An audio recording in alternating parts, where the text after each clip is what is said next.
आज हमारे देश में पत्रकारों की ये स्थिति हो गई है कि अगर कोई पत्रकार सही में पत्रकारिता करना चाहे तो उसको दिन दहाड़े मार दिया जाता है।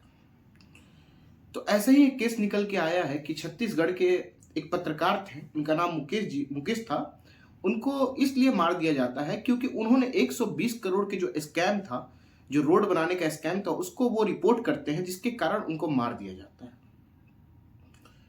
तो इस पे बात करना थोड़ा जरूरी इसलिए है कि हमारे देश में जो पत्रकार सही तरीका से पत्रकारिता करना चाहते हैं, शायद वो इसलिए नहीं कर पा रहे हैं। ये वजह ये भी हो सकता है कि पॉलिटिकल रीजन तो है ही है, उनको डेथ थ्रेट भी ज़्यादा है। इनके वजह से वो पत्रकारिता नहीं कर पा रहे हैं। जैसे हम लोग बोलते हैं गोदी मीडिया, कभी हमें यह भी सोचना चाहिए कि हम गोदी मीडिया क्यों बोल रहे हैं। शायद उन पर भी प्रेशर बना के रखा है गवर्नमेंट ने, या जो सिस्टम में बैठे हुए वो चाहते हैं कि ये अच्छे से पत्रकारिता ना कर पाए। तो इसके लिए हमें बात करना पड़ेगा, आपस में बात करना पड़ेगा, गवर्नमेंट पर दबाव बनाना पड़ेगा। सिर्फ हम पत्रकारों पर नहीं छोड़ सकते या उनके एंकरों पर नहीं छोड़ सकते कि आप ये क्यों कर रहे हैं। उनके ऊपर भी प्रेशर है। ये एग्जाम्पल है कि एक इंसान 120 करोड़ स्कैम का जब उजागर करता है तो उसे मार दिया जाता है। अब बुरा स्थिति में मार दिया जाता है। क्या कभी आपने देखा इस पर डिबेट होते हुए, लोगों को आंदोलन करते हुए? वो क्यों मर गया, कभी आपने सोचा? वो सिर्फ अपना जॉब कर रहा था, वो उसका काम था कि स्कैम को उजागर करना। मगर गवर्नमेंट ने क्या किया? क्या गवर्नमेंट ने सपोर्ट दिया? नहीं दिया। गवर्नमेंट के किसी मुख्यमंत्री या किसी लोगों ने आके बोल्ड स्टेटमेंट दिया कि जिन्होंने ये किया वो बहुत गलत किया? शायद देंगे भी नहीं, क्योंकि वो कोई नेता का बेटा नहीं है, कि ना ही वो कोई पॉलिटिकल उसका कोई जान पहचान है। ऐसा कुछ नहीं उसके पास कि जो उसके लिए खड़ा होगा। तो इस केस में होगा क्या, मैं बता रहा हूँ। अपराधी को पकड़ा जाएगा, साल 1.5 साल के अंदर उसको बेल मिल जाएगा और ये केस जिंदगी भर चलते रहेगा। इसका कोई एक तथ्य नहीं निकलेगा कि इसमें कौन कौन गुनाहगार थे, क्योंकि हमारे देश में यही होता है। जब भी कोई बड़ा स्कैम निकलता है तो उसका कोई रिजल्ट निकलना बहुत मुश्किल होता है कि ये हुआ था या नहीं हुआ था, जिसपे वो आंख से दिखता है कि हाँ यहाँ पे स्कैम हुई। क्योंकि ये जितने भी पॉलिटिकल लोग हैं ये आपस में मिले हुए हैं, सब मिले हुए हैं। ये हमें आपको लगता है कि ये नहीं मिले हुए, मगर रियलिटी यही कि सब आपस में मिले हुए हैं। ये दिखाएंगे कि नहीं इन्होंने किया, ये दिखाएंगे नहीं इन्होंने किया, ये एक ही दूसरे पे थोपते रहेंगे और ऐसे ही स्कैम करते रहेंगे, क्योंकि इनका मेन जो धंधा है वो स्कैम ही है। जिस दिन हमारे देश में स्कैम रुक गया तो फिर तो उनका प्रॉफिट बंद हो जाएगी ना। कोई लीडरशिप में या नेता बनना क्यों चाहता है, आप कभी सोचे हैं?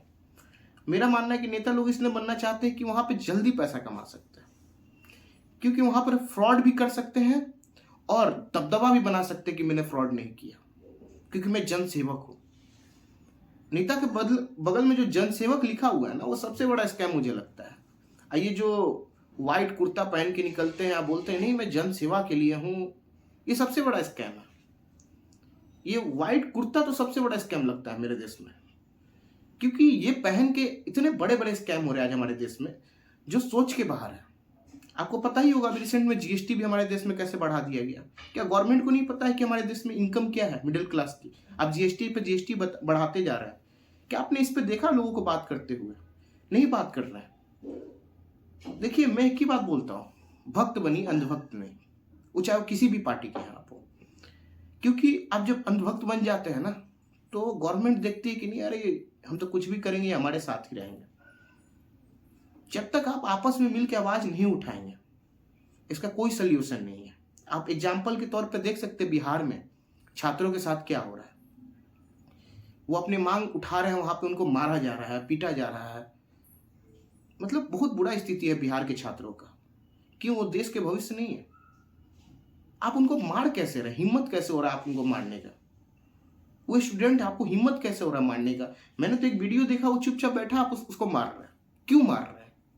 आपका हिम्मत कैसे हो रहा है आप गवर्नमेंट वाले लोगों का कि आप किसी पर भी ऐसे हाथ उठा दे रहे हैं? एक सेल्फ रिस्पेक्ट होता है एक इंसान का, आप उस सेल्फ रिस्पेक्ट के इंसानों को तोड़ रहे हैं।